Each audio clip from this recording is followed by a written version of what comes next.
என்னம்மா படிக்கிறியா? ஆமா சித்தப்பா. நல்லா படிமா. உங்க குடும்பத்தையே நீ தான் தூக்கி நிறுத்தணும். எங்க சித்தப்பா? நடு தெருவுலதான். உன் பெரியப்பா பசங்களை பாத்தியா? பாக்கல சித்தப்பா. அது இல்லம்மா, உன் பெரியப்பா பசங்களை பாரு. பெரியவன் பல் மருத்துவர் ஆயிட்டான், சின்னவன் மனநல மருத்துவர் ஆயிட்டான். இதுல இருந்து என்ன தெரியுது? பெரியவன் டெண்டலு, சின்னவன் மெண்டலு. என்னடி இந்த பிள்ளைக்கு படிப்பு சொல்லி கொடுக்குற? அவ நல்லாதான் படிக்கிறா. ஆமா, இவதான் பார்த்தா போடி. யோ, இன்னைக்கு 10 மணிக்கு அவளுக்கு எக்ஸாம். இப்ப மணி 11 ஆச்சு. டைம் கூட பார்க்காம எவ்வளவு சின்சியரா படிக்கிறா பாத்தியா? ஆமா சித்தப்பா. அவ படிச்ச வரைக்கும் போதும், பருத்தி கொலைக்கு வேலை செய்ய அனுப்புறா. யோ, குரங்கு பண்ணையில இருந்து ஓடுதியா? பண்ணைக்குள்ள அதுக்கு என்னடி வேலை?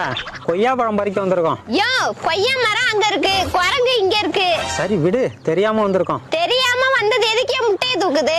முட்டைய தூக்குதா?